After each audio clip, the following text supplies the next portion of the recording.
Hello and welcome to episode 314 of the Mark and Me podcast. As always, I'm your host Mark. Now joining me on today's episode is the singer from a band that I've only recently discovered. The band are called Holy Wars and they've blown me away. I've recently been able to listen to their brand new EP which has only just come out and it's called Cult Classic and it's absolutely awesome. Seriously, I haven't stopped listening to it for the last few weeks. And today I'm joined by the singer Kat Leon. She is amazing from start to finish, and I've said this a few times on Mark and Me. Now and then you get a guest where it's just completely effortless. It feels like you've known them for years, and the way you talk, it's not work, it's just two people that have the same chemistry, the same ideas, are very creative, and you just bounce off each other. There's no awkward silences, and it's a dream come true when you get a guest like this. And Kat is one of those for me. I'm so proud of today's interview, and I hope you all enjoy it just as much as me. But before I get to it, I always like to use the intro for each and every episode of Mark and Me, just to quickly talk about my last episode.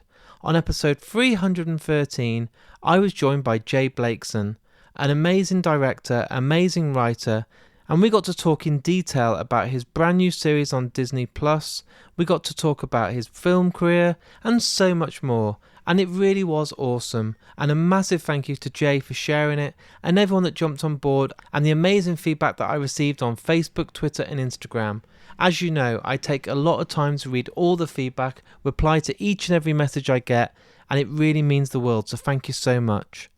But today it's all about the amazing band Holy Wars. They're incredible. They're doing something that I think no one else is doing right now in the scene. It's so good. And I can't wait to share it with you. So I think the best thing to do right now is to get straight to the interview. So here's me and Kat talking all things Holy Wars.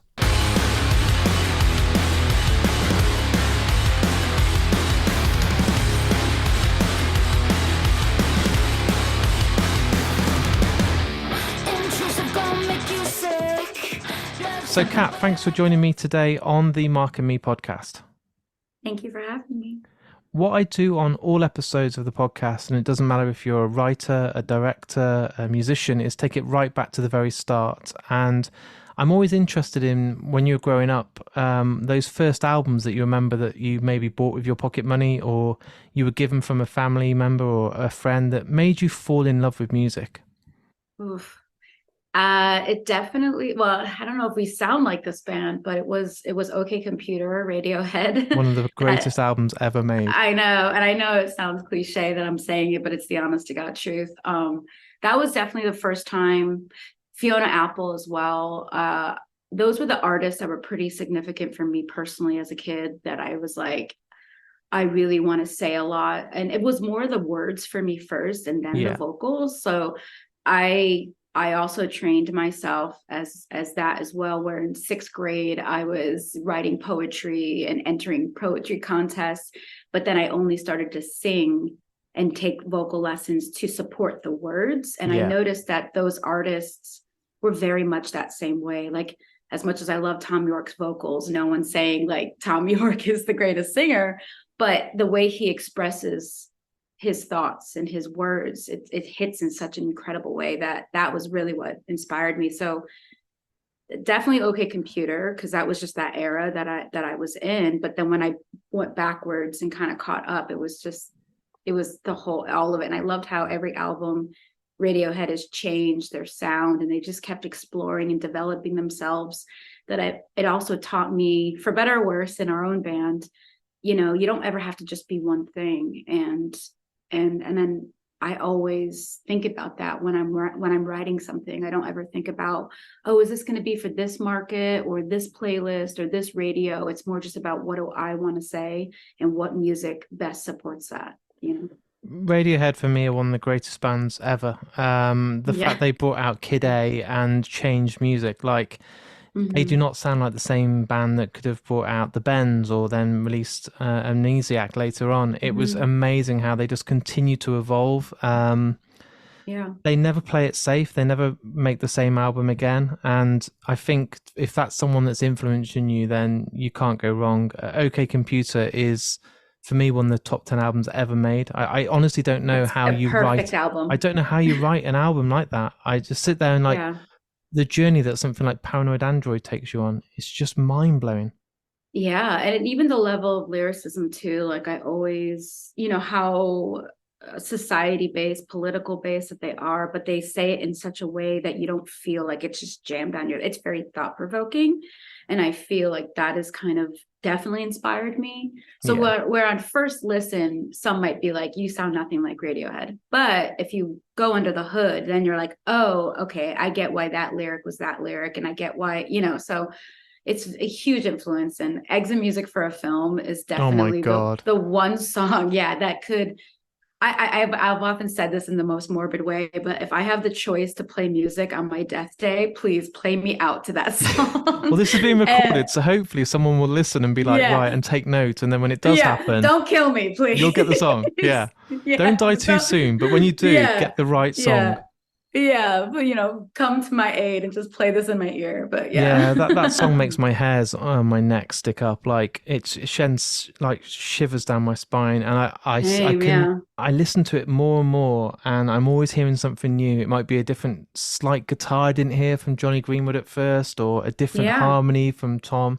But that song and that album, like, it makes me now just want to go and listen to it Yeah, right I now. I'm know. like, should have been this interview off and listen to Radiohead together. But I know. And that's an album too, because we become such a single based music industry. But then there was like, you can't not just listen to one song and fuck off. Like no. it is, you have to listen to the whole album from start to finish. And I miss albums like that, honestly. Well, I think it's a lost art now, and I think I'm not disrespecting any artist, but bands obviously want to hit hard straight away because people's attention span now, because of TikTok and Yeah. streaming, it's literally get those first hits on the album straight away and try and grab someone's attention. But Yeah. I was literally talking to Biffy Clyro on the podcast, and we were saying it's a shame that they don't get these opportunities anymore to really release this full album that's potential, that takes you on a journey, that's track listings are even like put down in an order to take you through that. It's all about quick, let's get everyone to listen to us right away, you know? Yeah. Yeah, definitely. Well, we're kind of unfortunately like the product of that as well, even though I do like our debut album, Eat It Up, Spit It Out. I was like, I want interludes. Even though we've crafted this album over the pandemic and it wasn't a concept album per se, but when you look at everything of what I'm saying lyrically and even the sounds Nick's producing with, song to song, there is a very obvious through line to everything. And it was about the society we become and this like devalue of art and music and life for that matter. Dating even in this society is so hard, I imagine, where it's just like cataloging, you don't really get much human interaction, and it's more just a digital yes no kind of society. That's the same across the board. So I really wanted the interludes and the intro and the outro. I wanted everything to feel like a cohesive body of work, because that's how I first fell in love with music, was listening to full albums. We sound like two old people now, and everyone's like, shut I, up, grandma, granddad. Like, I am, yeah. I'm a millennial, so yeah, sorry to, I'm not the Gen Z, so, but I am at that cusp where the internet was in my youth, so yeah, I did. I'm not so far where it's like it's got to be this way, and this was what music was. But I also see what social media and this. It's not the music industry anymore. It's the internet industry. That's what we've yeah. become, and it's so, to me personally, I think it's so much pressure. It's so oversaturated, and I'm not trying to be a gatekeeper where like you can do music but you can't, but it's changed it in such a way that I don't even know if anything, like I don't even know what's good anymore. It's just, is it shocking? Does it grab you? Like now artists are writing songs for TikTok for transitions only, and I don't know. I mean, but you're right. I sound like a get off my lawns person. So I should just fuck off, I guess. I don't So know. talk to me about live music, because I talk way too much on every episode, but I always like to talk about one of the first gigs I went to, and it was Green Day. And I saw Yeah. them on their Dookie tour, and they blew me away. I absolutely Yeah. couldn't get enough of them, and that's what kind of then got me into bands like Pearl Jam, Soundgarden, Nirvana, Deftones, all these sort of bands. But what was that first gig that you remember maybe you went to that kind of had that impact, where the hairs on your neck stick up, your kind of chest shakes Hmm. from the bass guitar, and you got that kind of, oh my god, like this is what I want to do, this is the power behind the music in front of me? Well, I have two answers. My first concert ever was actually Is it not a Puff cool one? Daddy. All No, right, no, it cool. was. It was Puff Daddy, Lil Kim. It was like this, it was I remember too, my friend, like her parents got a limo for all of us. We couldn't drive, we were kids, but it was like that was like I was like going to a rap, hip hop concert. It was like their family tour. I mean, I'm going way back into like the late 90s here, but um that was the first one. I wouldn't say it gave me chills. It was just more like that was my first concert, and Yeah. I went in a major way. But um I would say, I mean, Radiohead, definitely, to repeat myself. It was Hail to the Thief. Oh my Uh god. yeah, and that was the first time I ever saw them. That was like my first of now 7, 8 times that I've seen them. But at that time, that was my first time. That was Chills at the Hollywood Bowl. But my other answer that I have to say really did change me was Savages. And I know they're not a Nice. band technically today, No. and Jenny Beth is solo, but Yeah. I caught them at Coachella. It's a kind of embarrassing to admit. Well, I shouldn't say that. Please hire it. Have us Coachella. I mean, but Coachella's became very influencer based, so I'm Of just saying it for course. that reason. But it was, I'm trying to remember who was even headlining then. I think it was Muse actually, but I caught them in a tent, and I caught their last couple songs, and I knew of them because here in LA, like I had their record, but I never saw them live, and I liked it. I did, but I never. It didn't give me this feeling that when I saw them live, and that was the first time I was enthralled by a front person. I was just like, the way Jenny Beth commanded that crowd, the whole band. But I remember seeing Jenny in the audience, like propelled up by her knees by the audience members, and just singing to them with such like intensity and vitriol. And I knew in that moment, like, if I'm going to do music professionally, I need to be, it's like all or nothing, So I would say that was the hair standing on the back of Was my that the neck. kind of moment, or was it a bit later on in life that you thought, I want to do that? I want to go on stage. I want to do this for the rest of my life? Because there's always a point, isn't there? There's always a band you see, or a song you listen to, or a gig you Mhm. attend that has that moment that makes you say, do you know what? I want to go at this. Yeah, definitely that night. But Yeah. and then I saw them perform that I actually think was their last performance in the States as a band. It was at the Observatory headline, because I only caught a couple songs of that, and then I was like, I have to see them next time they're here. And I did catch that. And then to my understanding, that was the last time. And then they broke up right after. But there was, I don't remember the band. It was a solo artist. I wasn't doing music then. And I remember, I mean, I was doing it in the privacy of my own home, writing Yeah. like piano songs, but I wasn't doing it publicly. And I remember seeing an artist, and they were just so vulnerable on stage, and they were playing their music. And I just remember having this admiration for them and this envy at the same time, that they had the confidence to do that. And at that time, I did not have any confidence. And I thought, why would anybody want to listen to me? And that was the moment that I think really made me start to question, why them, not me? And if they had that capability to inspire me, maybe if I just get out of my own way and put myself out there in a vulnerable way, I could help other people. Because it's all, music's so Of powerful course. that Yeah. way.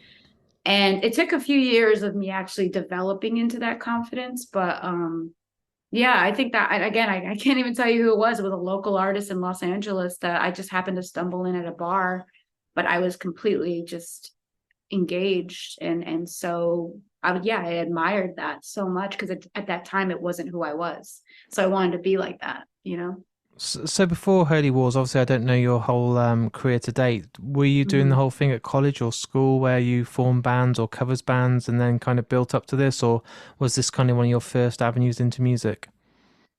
Well, yeah, I have two sides of how this even came to be. I'm from the East Coast. I grew up in theater. So I was always, and I did classical piano training. I wrote a lot of poetry. I wrote some horrible songs in my on my piano, crying over a breakup, you know. But then I did a lot of theater, and it came to that place where growing up in Connecticut, you're so close to New York. I went to an art school called ACES Educational Center for the Arts, where it was like that show or that God, my older siblings like it was called Fame. Do you remember that? It was like a I do, movie or yeah.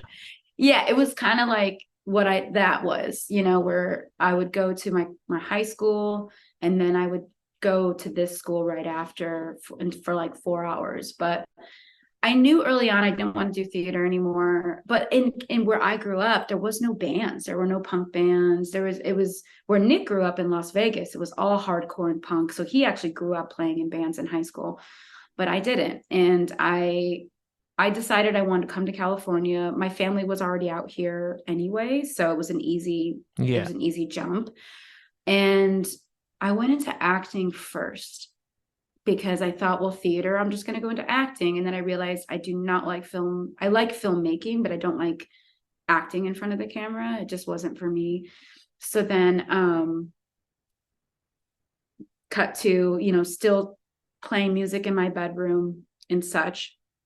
I was waiting tables, I were cocktailing at this sports bar.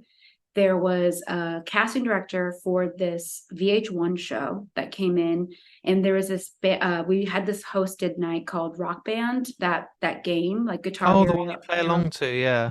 Yeah, so our bar, I was a kid.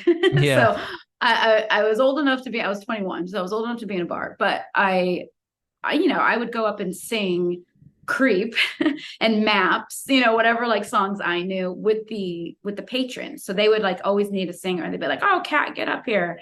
So I would like have my apron on still and like you know, singing.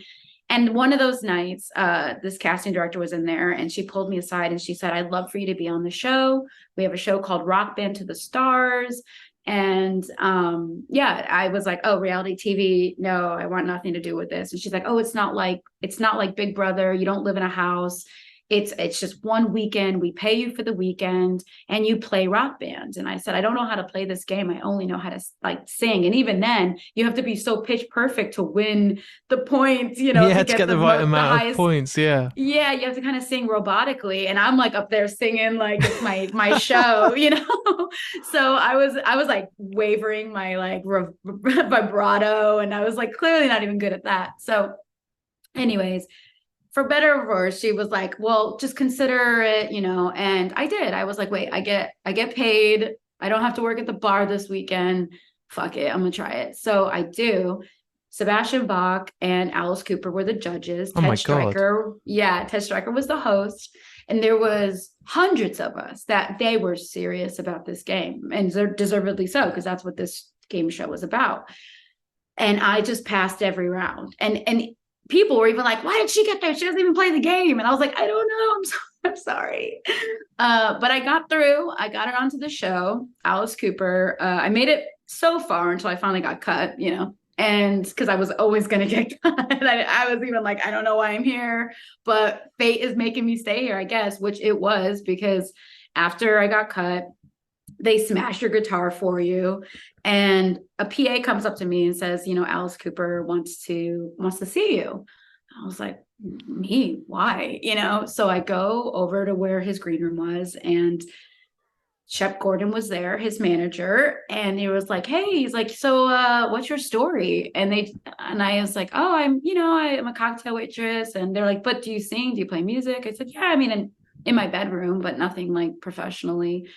And he just kind of talked to me like a dad. He was like, you're young, why not? And he's like, this, but he did say, it's like, this business is, I wouldn't want my own kids to be in this business. But he literally said things like, I've seen Kelly Clarkson and she's no better than you. Like, you should try it. And I don't know, I took it like a sign from fucking the universe. I was That's like, so surreal. yeah, that's why I was like, there's a whole other story how I came into this. And I said to him, I was like, okay, well, wait a second. If I do this, what do I do? Like, how do I become a musician in Los Angeles? Like, who would care? So he was like, well, get a band. And he said, get a gimmick. He's like, take it from me, and I didn't take the gimmick thing. At the time, Lady Gaga was like the Yeah. meat dress and the Kermit Frog thing. And I was just like, that's just not me. I really just want to write real, not that, I mean, she's an incredible artist, but I just want to write the saddest songs you can think of and just, exit music for a film. Like, I just wanted to There you go. write that over and over. And, but yeah, he gave me great advice that day. And Shep Gordon too. I met him and I even said, I was like, if I do this, and I write an album and I somehow get the money to record it, like, do I send it to you? What do I do? And he's like, yeah, sure. So Shep Gordon gives me his home address in Hawaii. It sounds like a yeah, film. This is incredible. it is a long story, and I'll try and No, make it's this as short great. as So I remember possible. on Wayne's World when they go and meet Alice Cooper and they're like, "We're not worthy." And Yeah, I'm just exactly. imagining you going backstage and him standing there like, "Get up, get up." Yeah, and I'm a kid, and he was, and again, I have to preface because we live in this time, like, there was nothing creepy about it. He was such, like, literally talked to me like I was just a daughter, and he just was like, I see something in you, and I don't know. He's like, maybe I could be the words of encouragement that you just wouldn't tell yourself, and it was literally like that. And so I of course, I looked at the home address. There was no email, no phone number, just an address, and I was like, oh, this must be fake, but okay, thank you. And I take it and I think nothing of it. And it just became the story that I told people that I met Shep Gordon and I have his address in Hawaii. But to me, I thought if it was a real address, it would be in Los Angeles. Yeah. At least that's what I thought as a kid. And but I did do what he said. I put out an ad to MI and I tried to form a band, and that's how I met Nick. And we wrote a lot of music, and we did play prior to Holy Wars. We did kind of try the whole Yeah. LA thing, and we wrote music, and it took a growing period of me trying to figure out how to write music like this. And also Nick, he always grew up in the punk hardcore scene, and now he's like playing a totally like a female fronted thing. And we were into blues rock at the time. Nico Vega was really popular in our local scene, and I was like, I love Nico Vega. So we were doing like a 3-person thing where Nick would have his guitar and his bass going through the same, it's very Jack White style. So it was a different sound than what we're doing now. But anyways, long story short, I hold on to this piece of paper that Shep Gordon gave me. I thought I lost it because it was tiny, and now it was just like, I was even like, did it happen? Did I just like Pinching convince yourself. Yeah. yeah, because people were like, yeah, well, let me see it. And I was like, I can't find it, but this happened, I was like gaslighting myself.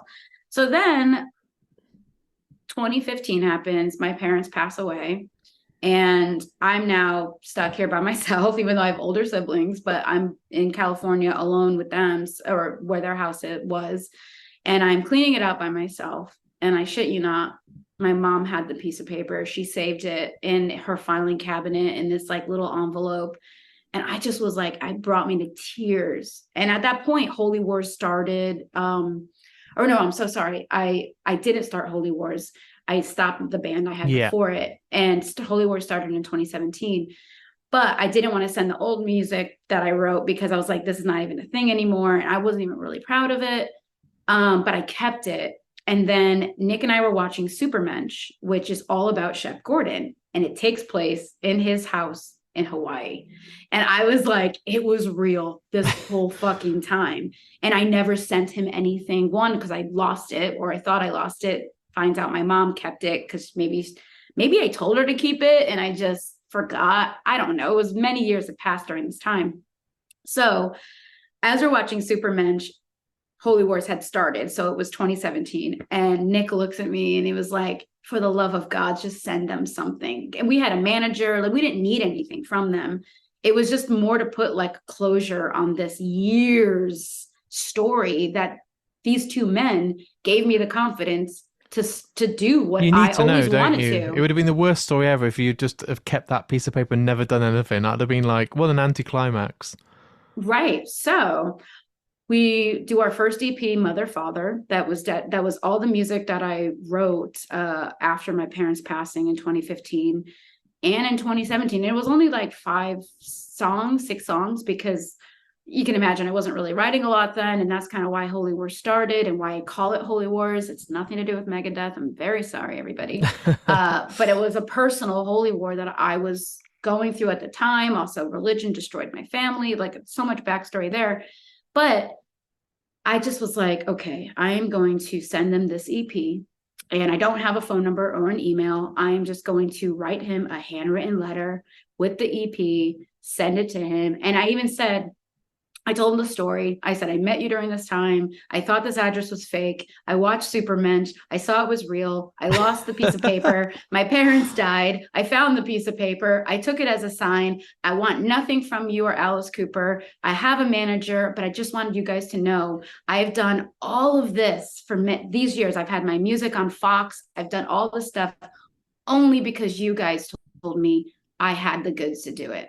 And if it wasn't for you, I would probably still be waiting tables. It was like that type of thing. Yeah. And I left my phone number. I left my email. I said, I'm only leaving you my information as a hope that if you're ever back in LA, I could buy you a drink. That is it. That's all I want. And I got a text message saying, hey, Shep Gordon here. I read your letter, and he said it was really moving. Thank you for sharing that with me. And I have his number, and he was like, yeah, if we're in LA, let's, I'll take that drink. And I Wow. haven't seen him or talked to him since, but that's all I needed. I just needed to put a period The to the end clarification of the to know it was story. actually him as well and the right address is a perfect ending. It didn't need to be that he suddenly signed you or got you on tour. It's the fact that Yeah, he was legit.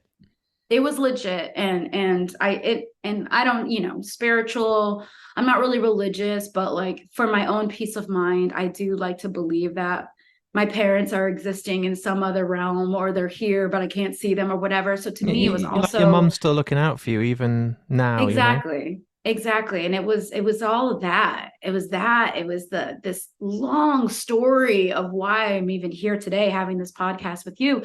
So yeah. So sorry for the side tangent, No, but that is it's why and interesting and how it's I I'm did it. so glad it's a good ending to the Yeah. story. I'd be gutted if it was like, and then I never heard back. I'll be like, Yeah. no, you've told me all that story and there's no I ending. know. No, I heard back. I got his number. I Yeah, have it saved. I've never used it because I'm trying to also he's only manages Alice Cooper, yeah. like, but this is the man that also started the Food Network channel. Like, he's just a brilliant mind. And the fact that he took time out of his day to read my letter, whether he heard my EP or not, doesn't even matter. I just was No. like, here is some music I've done.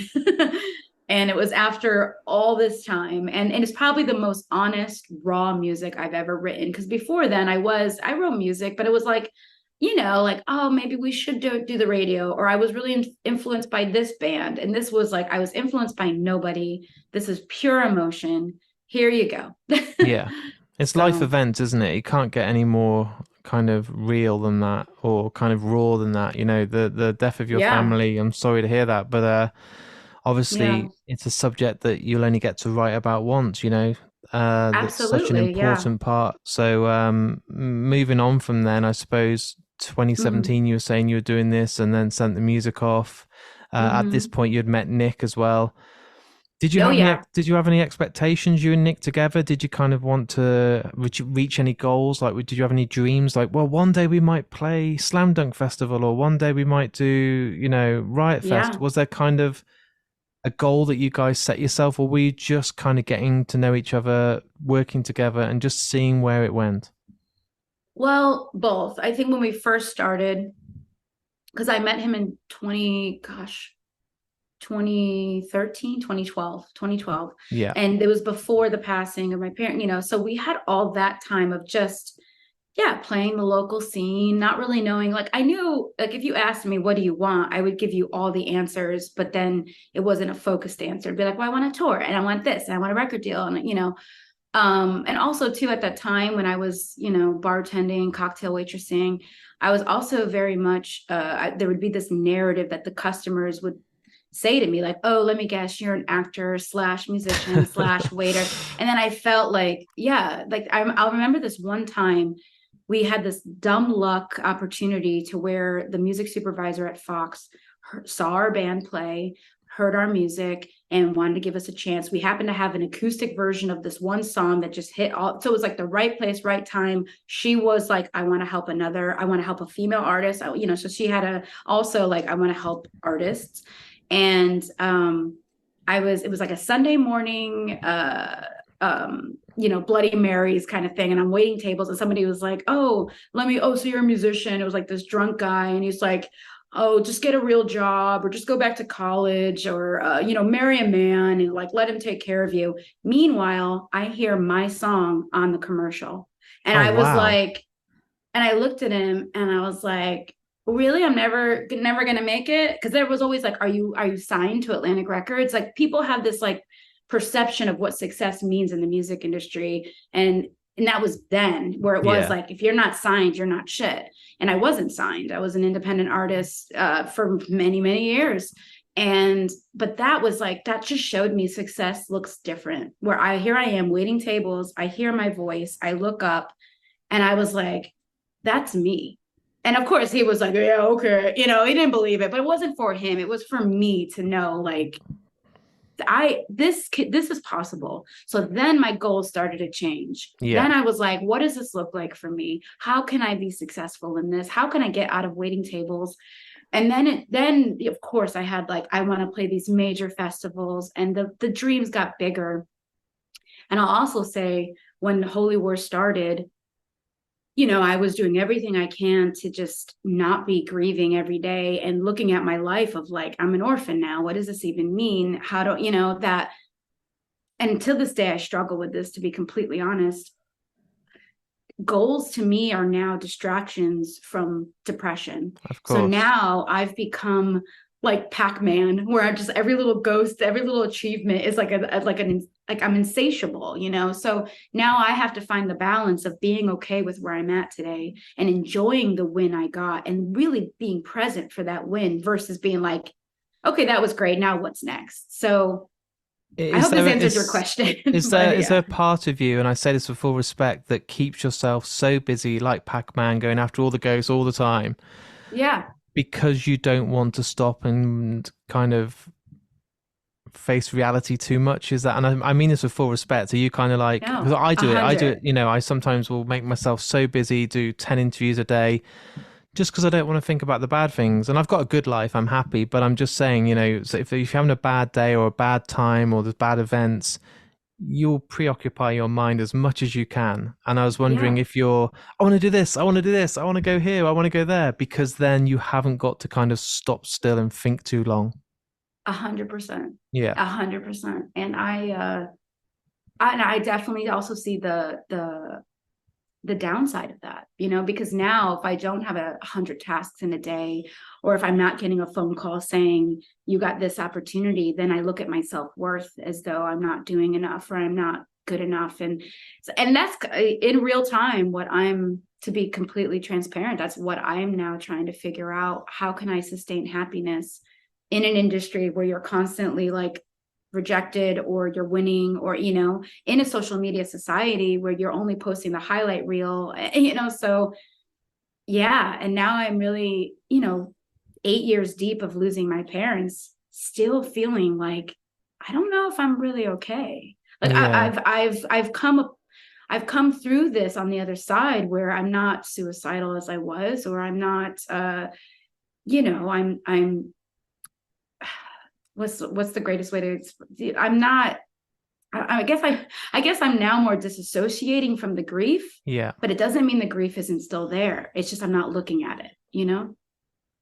Yeah, I don't think there's a word to sum it up, but it's not as raw, and maybe you're dealing with it in a different or more mature way of just times going on, and you're just adapting to change, but you'll never get over that, or you'll never accept it. It's just learning to deal with each day as it comes, I suppose. Yeah, you're absolutely right. And Uh, I think that's why I still talk about them within the world of Holy Wars. One, because this band was started because of that of loss. course. But two, I realized like I'm not here asking for pity. I've certainly people have gone through way worse than even I've experienced. But when you do talk about how you're feeling and you're being really honest about it, then other people that may hear that feels not so alone, if that makes sense. I No, mean, that's no, what happened with definitely. other artists for me. Yeah. So that's why I'm like, yeah, no, to be transparent, I don't even know if I'm technically okay because I found a way to cope by distracting myself. But I wouldn't say it's a band-aid, but it's not real Yeah. healing, if that makes sense. So Isn't it sometimes crazy? And I can't relate because I'm not in a successful band, but I'm doing a podcast that's doing very well. But you put yourself in this really kind of toxic environment sometimes because we could be serving people in a restaurant and the most you're going to get is some dickhead telling you that their food isn't cooked correctly or that, yeah, that it's or took too stiff a long. tip. Yeah. Yeah, But we are in a entertainment kind of world and bubble where you're judged by how many likes you've got, how many Instagram, likes you've suddenly received on your latest post, how many views you've got. And it's yeah. constantly a world of it's never enough. And even when I was lucky enough on episode 300 to have the singer Simon Neil from Biffy Clyro, one of my favorite bands in the UK, Mm-hmm. huge. And it Yes, got to yeah. number 2 in the whole of the UK, number 5 in Canada, and number 12 in America of all podcasts. So I was like, Wow. fucking hell. But still, it was like, but it's not number one. Yeah. you know, and but I there's some get that. Yeah. and I wonder sometimes why we do it to ourselves, where it's amazing. And, when you're putting out your video on YouTube, you're probably refreshing to see how many people have viewed it, or on Instagram, how many people have looked at this Yeah. reel and why has one person said we're shit? But that will hit you harder than the 1,000 people that say it's brilliant. And I I don't know why know. we do it to ourselves sometimes. It's only when we talk out loud on interviews like this, I think, are we crazy? Like we there are other roads to take, but we We're sometimes, masochists. yeah, we keep doing it for some reason. Yeah. It's so true. Like I feel like why have I chosen every industry where you're based like it's a rejection more than it is a win? Also today in social media, and maybe it's just what I see in my feed, but I'm seeing so much hate out there and not on the artist page. If you go to Billie Eilish, you will Yeah. see mostly love, I'm sure, if not all love. But if you go to a publication talking about artists, it's mostly hate. And I just don't understand that. And I don't, and some people will say, like, oh, well, this is what people think. So they have freedom of speech to say it. But is it really what they think? Or are they just saying it because it's an opposing opinion and now they're getting attention on their comment? Or I don't know. I don't know why. And I feel like publications and the algorithm, they're rewarding hate speech or this behavior. And it's become, I think, even more detrimental to anybody putting themselves out there on the internet in a Yeah. vulnerable way. Where back in the day, you might read your reviews or you don't, but it wasn't what it is now. Now it's so accessible, information is out there so quickly. People can see anything out of context and now decide who you are in 13 seconds, even if they don't even know the whole story, they haven't even heard the whole song. It's so, yeah. So there's something wrong with us that we keep coming back for punishment only for those wins when number two in the whole I is know. great, I but it's know. not number one. Yeah. And So I and think we're there's just this masochists. there's this strange mentality at the moment which I've really discovered over the last couple of years. And I'm not moaning, I've just noticed it, especially with what you said about Billie Eilish and people, that people are trying to be the one person to hate it. So it's like the cool thing to do. So a brand new film comes out, everyone loves it, everyone's excited. Something like Barbie, everyone's like, oh, this is brilliant, the acting's great, the story's great, Mm, Ryan Gosling's having the best time of his life. But it's yeah. cool to be the one troll to say, what's he fucking doing? He's wasting his career, or how shite does Yeah. this look? And it seems to be that people will judge it before it's even been seen or been listened to. And people just want you to fail before you've even shown them Yeah. what you've got. And I find that so difficult sometimes when I see a band bringing out an album or they've been announced as a headliner of a festival. And it's like, the organizers have taken a chance, because it can't always be the same bands every year. They need to have that Absolutely. part where they hand over the baton and they kind of like, right, it's my turn.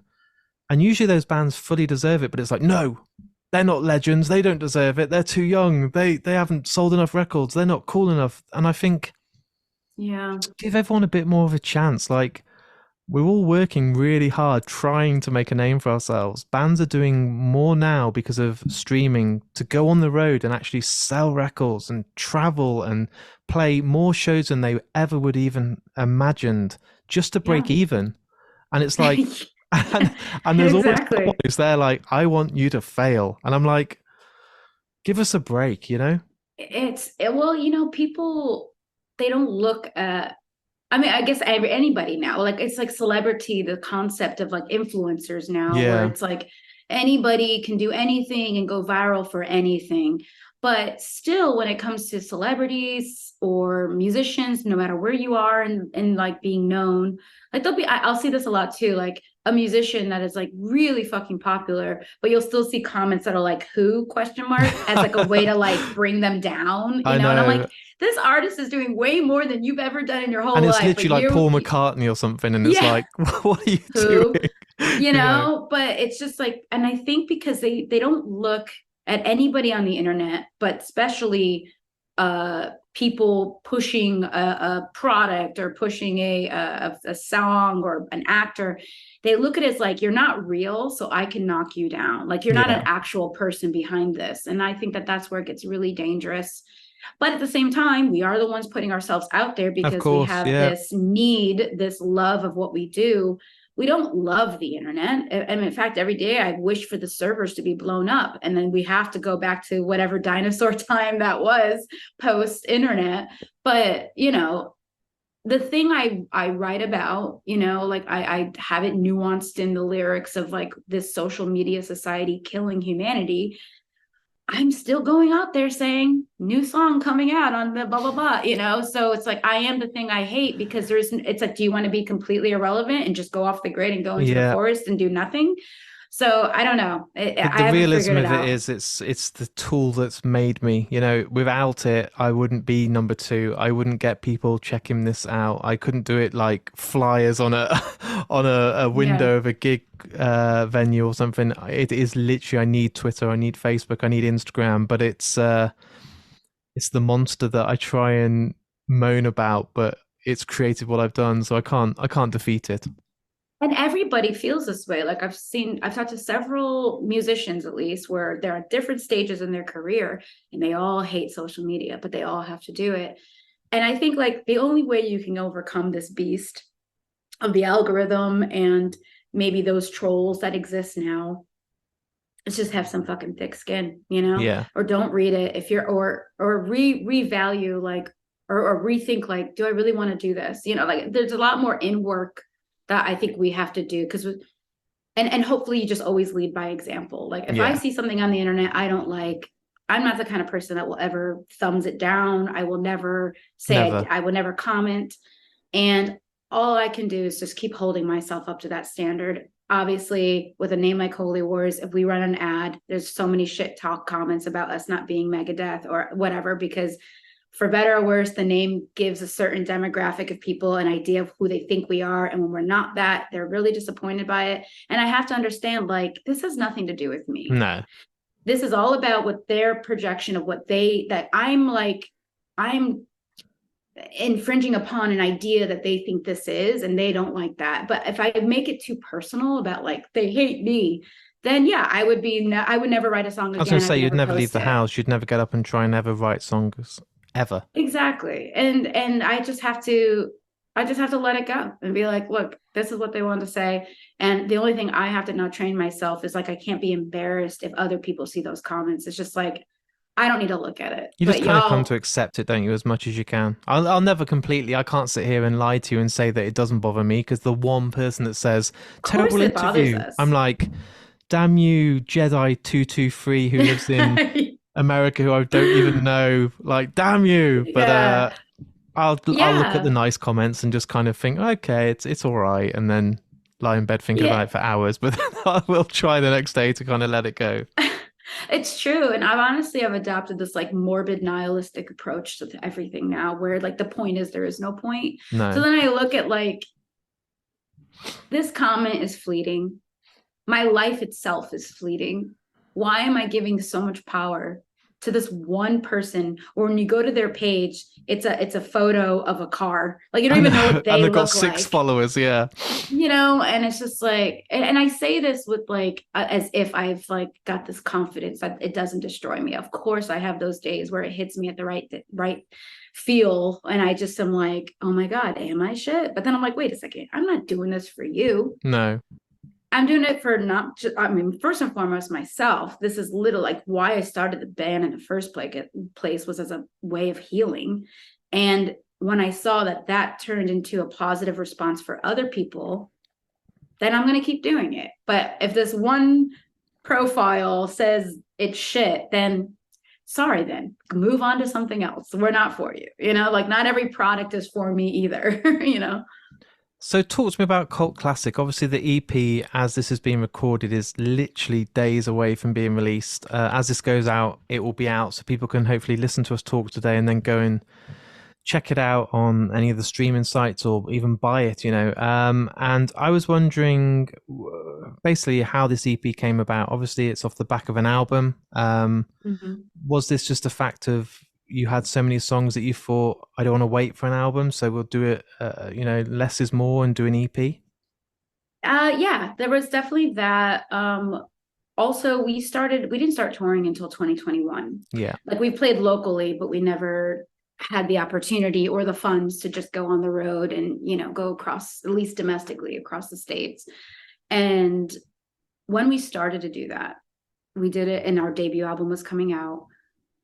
We realized we've gotten this response from the fans because we were opening. So most Yeah. of them didn't even know who we were. They checked out our music prior, liked it enough to see our set, but then afterwards when we would be at the merch table and meeting the audience, the fans, we were like hearing the same thing over and over where they would say, I checked you guys out, I liked it, but man, live you guys are heavy, you're aggressive, you're in the crowd surfing, like I never expected this, and if only I have seen a hint of that, I would have been way more excited. And that happened city after city, tour after tour. And then Nick and I started to look at the writing and think like, okay, there's a disconnect here of what Yeah. we actually sound like and what the music recorded is giving people the impression of who we are. So now we decided during that time, and we were in the middle of touring. We were also in the middle of signing a record deal, and we didn't want to wait for a full-length album. So we were kind of figuring out how to blend what we actually sound like with the recorded music, and we realized it had to go a bit heavier, a little bit more aggressive with the tempo, and we still get the lyrics what I would talk about, and it wasn't even the lyrics, it was more just the sound that we were creating. So Cult Classic came about because we wanted to bring that live show to the recordings, but also during that time it's like I really wanted to say some things lyrically that I already have a concept of what I want our next full-length album to be, and it's not that. So I want it, and it's more Cult Classic, it's more society based, but also the feeling behind Cult Classic was, our love of horror. And I really wanted to lean into the fact of what if the monster wasn't external, but it was inside of us? Like what? Amazing. So that's why Body Temple, if you saw the single cover for that, it's kind of inspired by like the House of Wax, but it's Yeah. coming from inside. The burning is from the inside. And Deus Ex Machina, the mechanical God from the machine, is coming from inside of us. But Cult Classic, the track is the only track in the whole EP where I kind of hint at, yes, it's coming internally, but it's also from this external influence that it makes us think about ourselves in a certain way. So that this EP is really for that expression, also to experiment with how do we make our live sound our recorded sound. So we're really excited also what we're coming up with next, because now I think we're But I going to think have that's that amazing full. because I go and see many Yeah. bands and they don't sound like the CD or the stream I've listened to on the way to the gig. So if you get to now have that opportunity to really show the Yeah. fans what you expect. Because when you're doing these support slots and obviously headlining bit with other bands and getting those kind of chances to win over a crowd that aren't there to see you, you want to make Oh sure yeah. that when they leave and go, they come home, they get Now Cult Classic, and they're like, "Ah, oh, yes, that was the band we saw tonight." Absolutely. And we've noticed too, like, no matter, we've gotten way more actual engaged fans by playing live than Yeah, any ad we've ever put out or our song being on a playlist. We'll get some that were like, oh, I saw you from this and I'm a fan now, which is great. So you still have to do the digital outreach.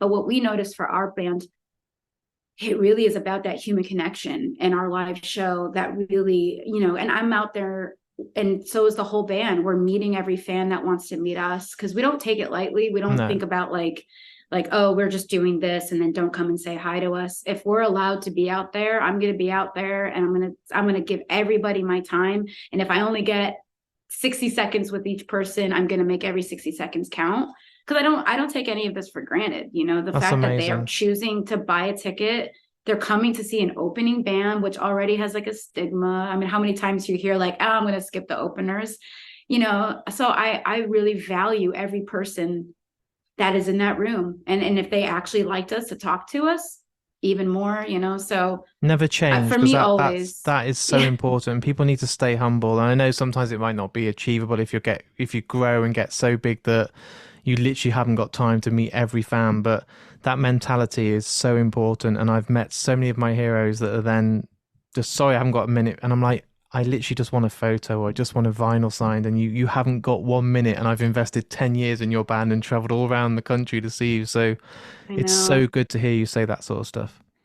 Yeah, well, back to life and death, Yeah, I look at it as like, I want every show we play, every interaction I have I'm not saying I'm opening myself up to haters and bad people. You have to exercise of boundaries, course. but I always look at it like, you know what? We don't know if we have the gift of tomorrow. So I want to make sure the last thing I do, especially with the art that I've created, is always honest, always humble. And I have to always realize it's not for everybody. So like it's for us. That's a And great the mentality to people, have.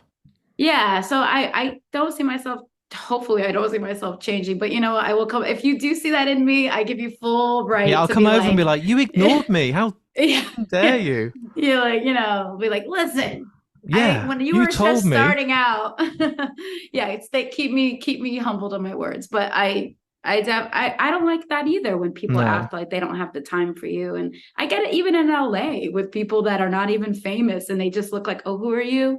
Why should yeah. I care? It just is such a turn off where you're talking to them and you're scanning the room to see who's more important to talk to. That's over your head. I hate that. So I always try to make sure I'm not like that. My final question for you today, and what I do on this podcast to make it as fresh and as original as I can, is every person that's been on, and it's never changed since the very start 7 years ago, gets to choose the final song that's played. So this is going to be a tough one. I'm putting you on the spot. So as Oh, geez. today's episode is all edited and the world's ready to listen to us talk, you can have any song by any band in the history of music to be played. But why I'm asking this question is also for the Okay. reason. So I know at the moment your head's going, oh my God, I got 1,000 songs. I We've do. talked about a lot of bands today, but Yeah. tell me the one that came to your heart and your kind of head the moment I asked the question. That's what the best thing to do. Because if you think about it for too long, you genuinely will never whittle it down to one. I did think of two songs. The Okay. first one was Exit Music for a Of Film, just because course. that was the one that we just kept going back to. So feel free to do That that has one. been used though, because Thrice came on and Ed from the Oh, band Thrice chose that. So I thought if you have another one, I always like to try and never repeat the same song.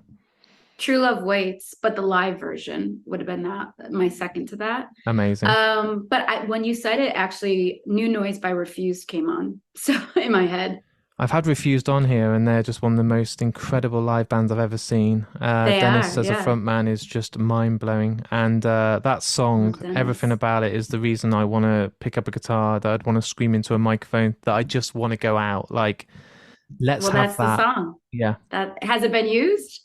not yet. Yes.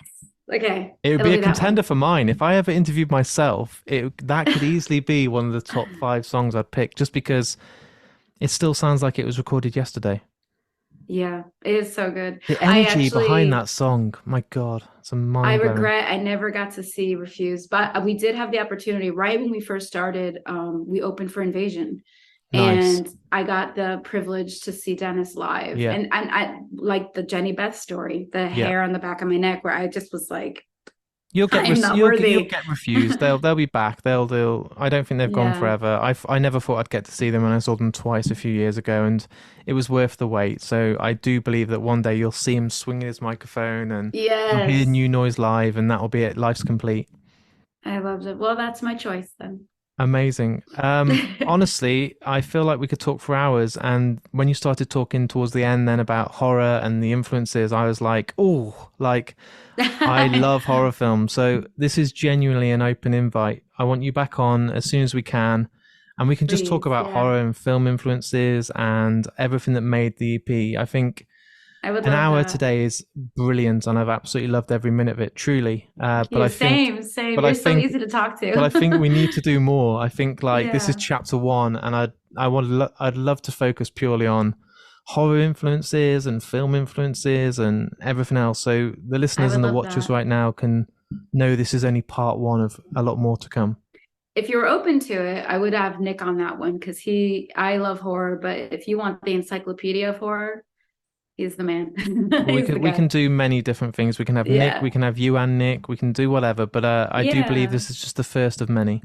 Yeah, thank you. And thank you for, like I really enjoyed like being able because sometimes when we talk about the history, it reminds me of why I'm doing this in the first place. And like we said about that masochistic abusive relationship we have with Yeah, ourselves, but with the music industry or podcasts, it when you do go backwards into the why did you start this in the first place, it's always such a great reminder. So I always love these type of questions because I don't think in my daily life like why did I start doing it? I keep of going course. like And Pac-Man. sometimes you need to take a little snapshot of what you're doing or where you're at, or remind yourself that you have to stop. Even though we're Pac-Man and I'm very like you, I'll keep going.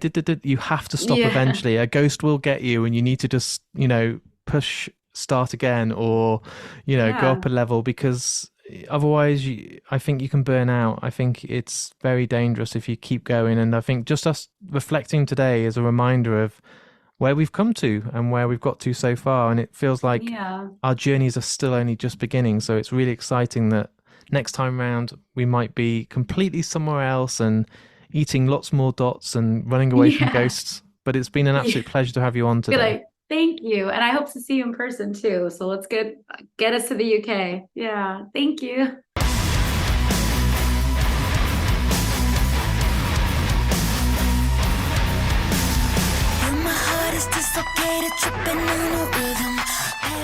So there it is. There's my interview with me and the beautiful cat from the awesome band Holy Wars.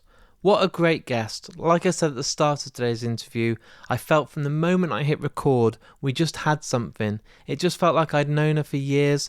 We're very much on the same wavelength when it comes to deep thinking and putting ourselves out there, and we had a lot in common, and it was just a beautiful chat that I enjoyed from start to finish. And as you heard, we'll get together soon, hopefully face to face if the band come to the UK, and talk more. I'm really intrigued about this film element that goes with the horror and all the themes that encourage the writing of this EP and the band themselves. I know they're huge horror fans, so I can't wait to dive deep and talk all about that on an interview in the very near future. If you've enjoyed today's episode, I will always keep these podcasts free, but what I do ask is you to share it. It costs you guys at home nothing to do this, and I know most of you have got Facebook accounts or Twitter or Instagram, and all I ask in return is just literally go on Twitter, and if you see the episode, hit the retweet button. If you're on Facebook, like it or share it, or if you're on Instagram, hit that little heart. You don't realise, but that really goes a long way. It helps the algorithm for this podcast and gets more people out there to see this. I say it a lot on here, but people do forget. I think sometimes people think Mark and Me's a company and I have loads of people working for me, but it is literally just me. I produce the episodes, record them, go out and find the guests, edit them, and then put them out for the world to listen to. So any help that I can get from you guys at home really means a lot. So like I said, if you've enjoyed today's episode, please share it. I do also have a Patreon account. This podcast does actually cost money to put on directories like Apple Podcasts, Amazon Music, Spotify, and each month I get billed for this, and because I have a great amount of listeners, which is not a bad thing, I have to use more and more bandwidth, which really does cost quite a lot of money. But what I do is I have a Patreon account, and on there, if you're new to Patreon or haven't heard of it, it's basically like giving me a tip. Each and every month you can sign up and give me as little as £1 or £2 a month, and that goes right back into the pot to basically fund this podcast.